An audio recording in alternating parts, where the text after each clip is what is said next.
नमस्कार दोस्तों, स्वागत है आपका अपने चैनल नॉलेज स्काई पर। मैं हूं आपका दोस्त अंबत तिवारी और ये एक स्पेशल सीरीज़ जो है मैं आप सभी बच्चों के लिए लेकर आया हूं।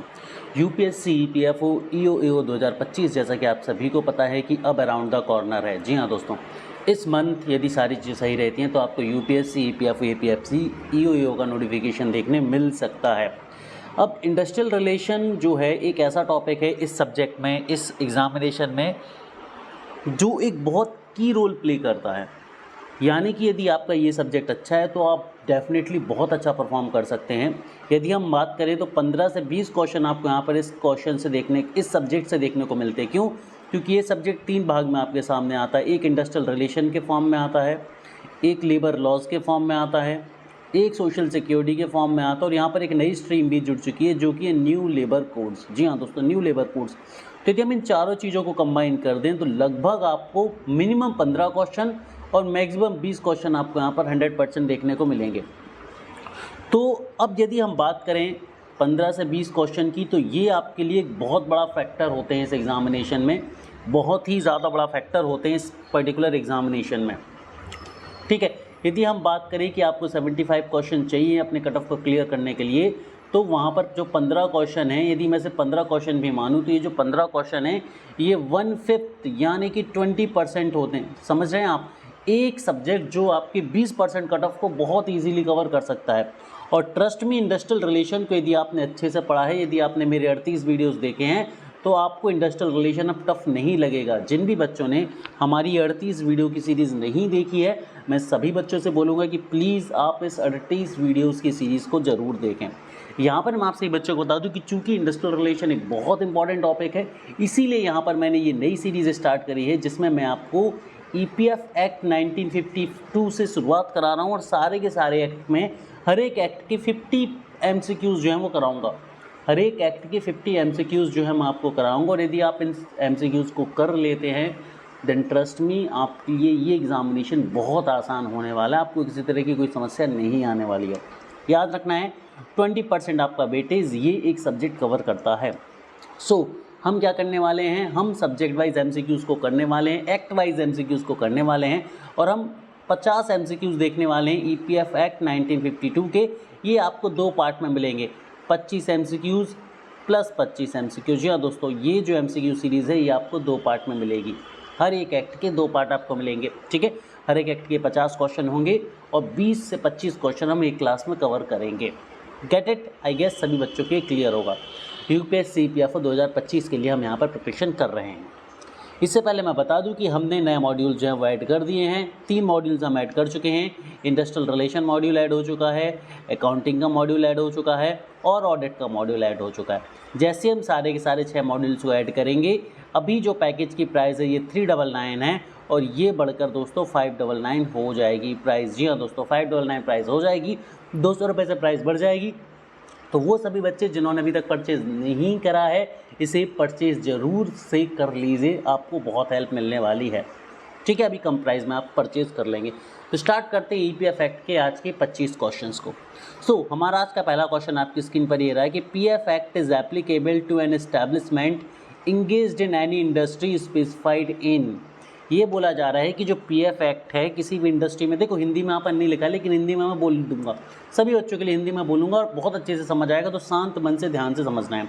ये एक्ट बोल रहा है कि पीएफ एक्ट की जो एप्लीकेबिलिटी है कि भाई किस इस्टेब्लिशमेंट में लगेगा, ठीक है, किस इंडस्ट्री के किस इस्टेब्लिशमेंट में लगेगा, ये किस स्केड्यूल में दिया है, किस अनुसूची में दिया है इस एक्ट के। ये स्केड्यूल 2 में दिया है यानी कि अनुसूची 2 में दिया है, हजार्डस इंडस्ट्रीज़ लिस्ट में दिया है, स्केड्यूल 9 में दिया है या फिर स्केड्यूल 1 में दिया है। ठीक है, तो यहाँ पर इसका जो करेक्ट आंसर है ऑप्शन नंबर डी यानी कि स्केड्यूल 1 में ये दिया हुआ है, अनुसूची 1 में दिया हुआ है कि जो पीएफ एक्ट है ये कहाँ पर एप्लीकेबल होगा। अब आपको पता होना चाहिए कि पीएफ एक्ट के लिए जो सिनारियो रहते हैं वो 2 सिनारियो रहते हैं।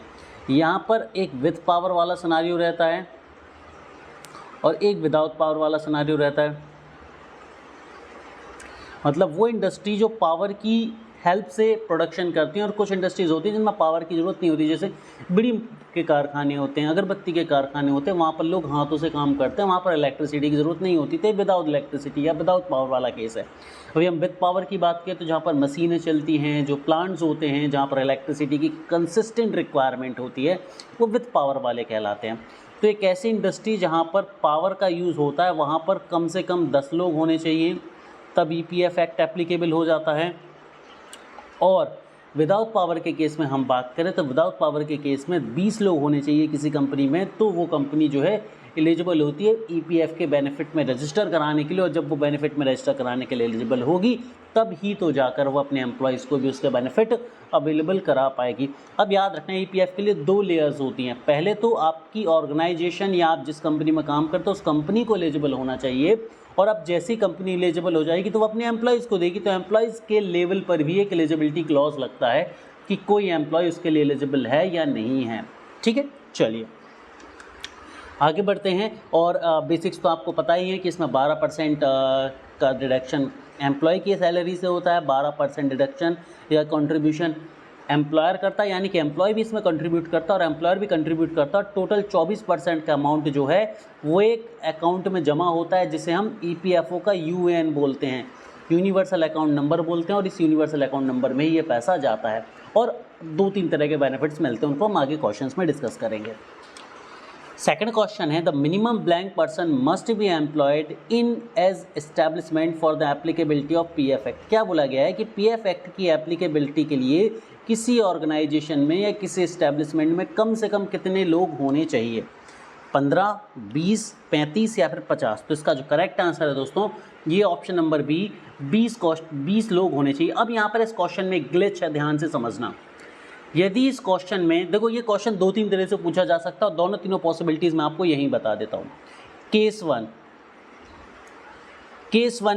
वन ये होता, मान लीजिए यहाँ पर तो 20 दिए थे, आपने डायरेक्ट लगा दिए क्योंकि 10 और 20 का सिनेरियो होता, और यहाँ पर 20 दिए थे क्योंकि हमने कहीं 15 भी नहीं पढ़े, हमने कहीं 30 भी नहीं पढ़े, और हमने कहीं 50 भी नहीं पढ़े। ठीक है, हमने ये 3 ही पढ़े हैं। हमने क्या करे हैं, ये 3 ही पढ़े हैं बस। ओके, तो अब इससे 20 लगाना तो कोई प्रॉब्लम की बात नहीं, लेकिन केस 1 ये होता है कि मान लीजिए ऑप्शन हो जाते आपके, ए ऑप्शन में दे देते 10, बी में दे देते 20, सी में दे देते 30 और डी में दे देते 40।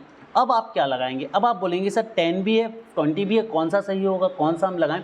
तो यहाँ पर क्वेश्चन में सिंपल लिखा है कि मिनिमम पर्सन की जो रिक्वायरमेंट है, तो मिनिमम तो 10 है, और वो किस केस में है, विथ पावर के केस में है। देखो 2 केस है, विथ पावर और विदाउट पावर।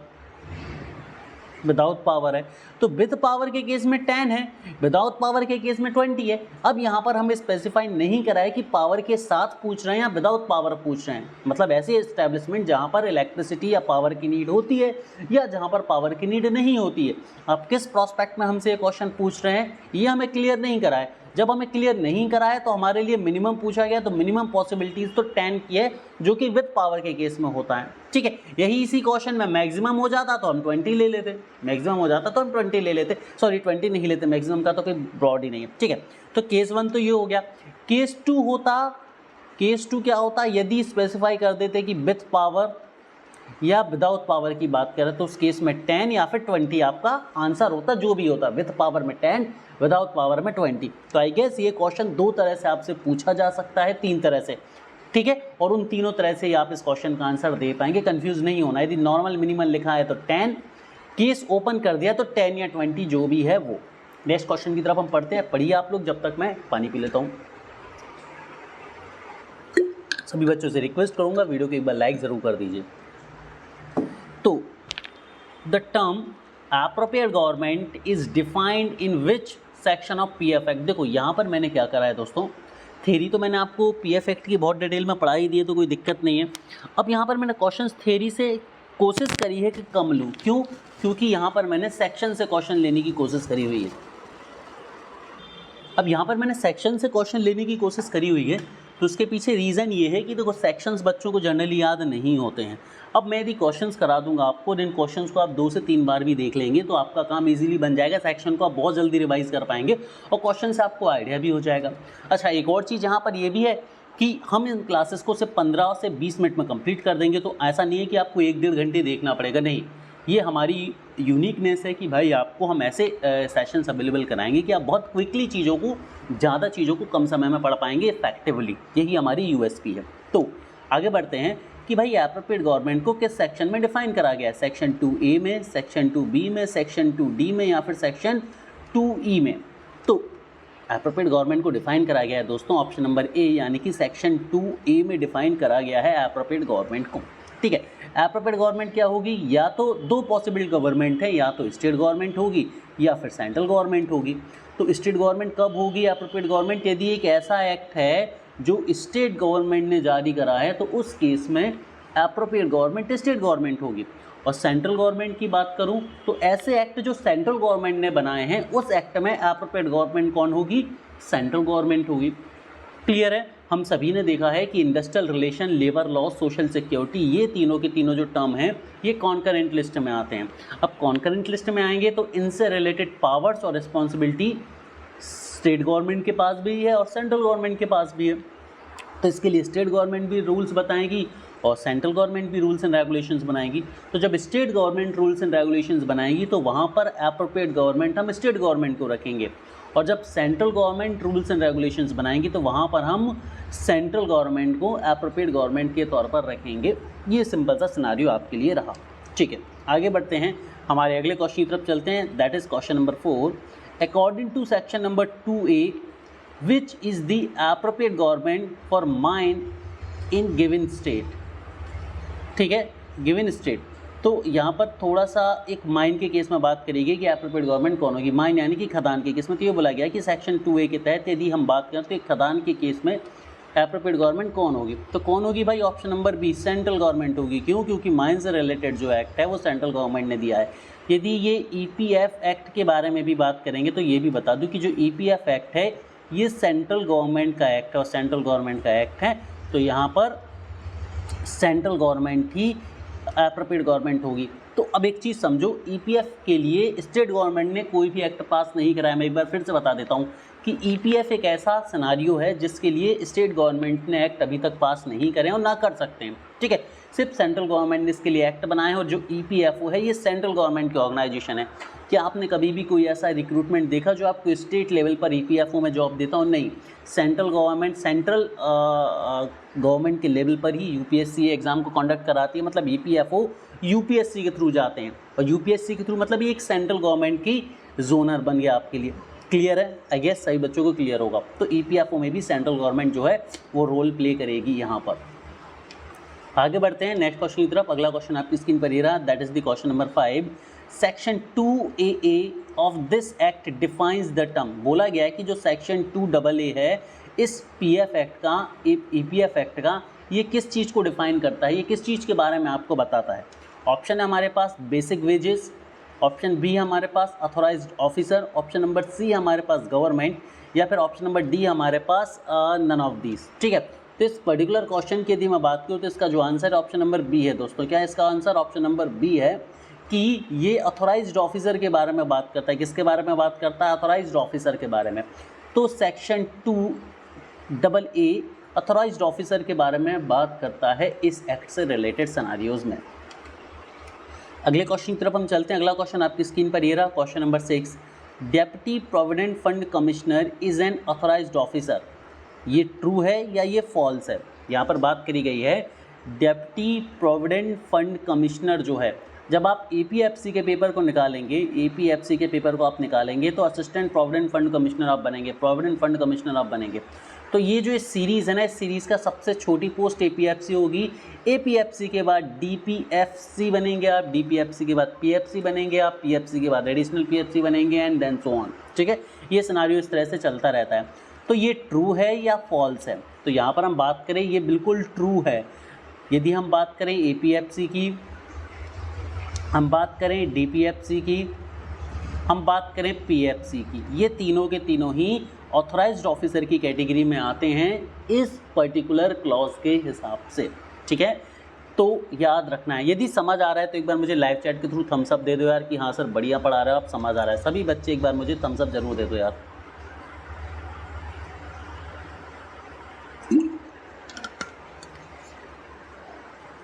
ठीक है, मूव करते हैं हमारे हम नेक्स्ट क्वेश्चन की तरफ। क्वेश्चन नंबर 7 आपकी स्क्रीन पर ये रहा। The term basic wages is defined in which section? The term basic wages defined in which section of the provident fund act? ये बोला गया है कि भाई प्रोविडेंट फंड एक्ट के किस सेक्शन में बेसिक वेजेस को डिफाइन करा गया है।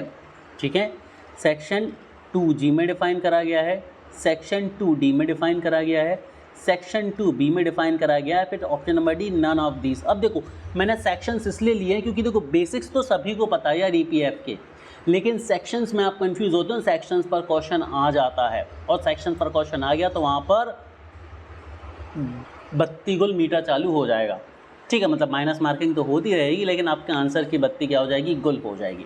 ठीक है, तो अब यहाँ पर मैं बात करूँ इस पर्टिकुलर क्वेश्चन का जो आंसर ऑप्शन नंबर सी है, यानी कि सेक्शन 2B में बेसिक वेजेस को डिफाइन करा गया है।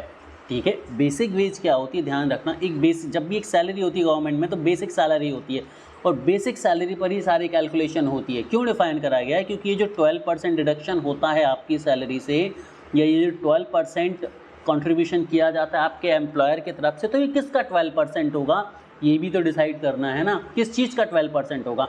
तो ये आपकी जो बेसिक वेज होती है जिसे आप बेसिक सैलरी बोलते हैं, जिस पर सारी की सारी कैलकुलेशंस होती हैं, उसका 12% होता है। ठीक है, यानी कि जब आपकी डियरनेस अलाउंसेस कैलकुलेट होती हैं, जब आपकी हाउस रेंट अलाउंसेस कैलकुलेट होती हैं, आपके मेडिकल अलाउंसेस कैलकुलेट होते हैं, या जितने भी अलाउंसेस आपके कैलकुलेट होते हैं, ये कुछ फिक्स्ड परसेंट होते हैं। जैसे कि HRA जो होता है वो 5%, 8% या 10% होता है, जो भी होता है। तो भाई ये 5% किसका, 8% किसका, 10% किसका? तो ये बेसिक वेजेस का या बेसिक सैलरी का कैलकुलेशन होता है। ठीक है, ओके, बढ़ते हमारे नेक्स्ट क्वेश्चन की तरफ। क्वेश्चन नंबर 8 है आपका। Bonus is a part of basic wage as defined in the respective section of PF act. PF act के किसी सेक्शन में बोला गया है कि जो बेसिक वेज है, वो जो बोनस है वो आपके बेसिक वेज का एक पार्ट है। तो ये भाई ये ट्रू है या ये फॉल्स है, बताना है आपको। मतलब जो बोनस हैं वो आपकी बेसिक सैलरी, बेसिक वेज का एक भाग है। ये सही है या ये गलत है? क्या इसका करेक्ट आंसर होगा, जल्दी से मुझे बताओ। तो इसका जो करेक्ट आंसर है दोस्तों ऑप्शन नंबर बी, बिल्कुल फॉल्स है। बेसिक वेज में सिर्फ बेसिक वेज ही आती है। बोनस तो वैसे भी बेसिक वेज छोड़िए, अब बोनस तो आपकी वेज का भी पार्ट नहीं होता है। याद रखना है जो बोनस होते हैं वो सैलरी का भी हिस्सा नहीं होते हैं। ये एडिशनल पर्क्स हैं जो आपका ऑर्गेनाइजेशन, आपकी इस्टेब्लिशमेंट आपको देती है। तो याद रखना है बोनस वैसे भी आपकी नॉर्मल सैलरी में भी काउंट नहीं होता है। फिर तो ये बेसिक सैलरी की बात कर रहे थे यहाँ पर, क्लियर है? तो बेसिक वेज में आपका बोनसेस काउंट नहीं होते हैं, दैट शुड बी रिमेंबर्ड। आगे बढ़ते हैं, क्वेश्चन नंबर 9 की तरफ हम चलते हैं। क्वेश्चन नंबर 9 आपकी स्क्रीन पर ये रहा। The term contribution is defined in the section. ये बोला गया है कि जो कंट्रीब्यूशन है, इस शब्द को EPF एक्ट के किस सेक्शन में डिफाइन करके रखा गया है। एक बार फिर से हम इस चीज़ को समझ लेते हैं कि जो टर्म है कंट्रीब्यूशन, इस टर्म को EPF एक्ट के किस सेक्शन में डिफाइन करके रखा गया है। तो ऑप्शन ए है आपके पास सेक्शन 2BB, ऑप्शन बी है आपके पास section 2BC, option number C आपके पास सेक्शन 2CC और ऑप्शन नंबर डी है आपके पास सेक्शन 2C, सेक्शन 2C। तो अब आपको मोरलेस ये बताना है कि ये जो शब्द कंट्रीब्यूशन है ये किस सेक्शन में डिफाइन करा गया है। तो इसका जो करेक्ट आंसर है दोस्तों वो है आपका ऑप्शन नंबर डी, यानी कि सेक्शन नंबर 2C में डिफ़ाइन करा गया है। सेक्शन नंबर 2C में डिफ़ाइन करा गया है। देखो इस सीरीज़ में मैंने बहुत सारे सेक्शंस लिए हैं बच्चों, तो मैं हर एक स्टूडेंट से बोलूँगा, रिक्वेस्ट करूँगा बल्कि कि यार सारे के सारे सेक्शंस को बहुत शानदार तरीके से पढ़ लेना, क्योंकि यदि सेक्शंस को आप अच्छे से नहीं पढ़ोगे तो आपके लिए बहुत मुश्किल हो सकती है। साथ ही मैं बोलूँगा कि हमारी ऑफिशियल एप्लीकेशन को भी आप डाउनलोड कर लें, क्योंकि एप्लीकेशन में सारे के सारे PDFs आपको मिलेंगे, आप पेड कोर्सेज़ को, फ्री कोर्सेज़ को, और हमारे डेली फ्री क्विज़ेज़ हैं, उन डेली फ्री क्विज़ेज़ को भी आप अटैम्प्ट कर पाएंगे। ठीक है, चलिए बढ़ते हमारे 10th क्वेश्चन की तरफ। आज के आखिरी क्वेश्चन है, आज हम 10 क्वेश्चन ही लेंगे। ठीक है, चलिए। तो section 2D of provident fund act defines, क्या बोला गया है? ठीक है, क्योंकि मैं कोशिश करूंगा कि ये जो सीरीज़ है ये 20-20 मिनट की रखूं ताकि आप डबल एक्स स्पीड में भी ना 10 मिनट में कंप्लीट कर पाएँ इजीली। ठीक है, तो क्वेश्चन बोला जा रहा है कि जो सेक्शन 2D है प्रोविडेंट फंड का, ये क्या डिफाइन करता है? ये हैजार्डस प्रोसेसेस को डिफाइन करता है, ये एम्प्लॉयज़ को डिफाइन करता है, ये एम्प्लॉयमेंट को डिफाइन करता है, ये कंट्रोल्ड इंडस्ट्री को डिफाइन करता है। किसको डिफाइन करता है? देखो, ये एक बहुत इंपॉर्टेंट क्वेश्चन है प्यारे बच्चों, सुपर डुपर इंपॉर्टेंट क्वेश्चन है, ये कहना गलत नहीं होगा। Section 2D provident fund act का किसको डिफाइन करता है? हैजार्डस प्रोसेस, एम्प्लॉयज़, एम्प्लॉयमेंट या फिर कंट्रोल्ड इंडस्ट्री को? तो जो करेक्ट आंसर है इसका ऑप्शन नंबर डी है, कंट्रोल्ड इंडस्ट्री। ठीक है, 2D क्या डिफाइन करता है? कंट्रोल्ड इंडस्ट्री को डिफाइन करता है। कंट्रोल्ड इंडस्ट्री का मतलब एक ऐसी इंडस्ट्री जो EPF के क्राइटेरिया को फुलफिल करती है। तो यहाँ पर हमारे आज की क्लास ख़त्म होती है। उम्मीद करूँगा कि ये सीरीज़ सभी बच्चों को बहुत पसंद आएगी। यदि पसंद आई है तो अपने लाइक, शेयर, सब्सक्राइब ज़रूर हमारे इस इनिशिएटिव को दें। Have a great day everyone.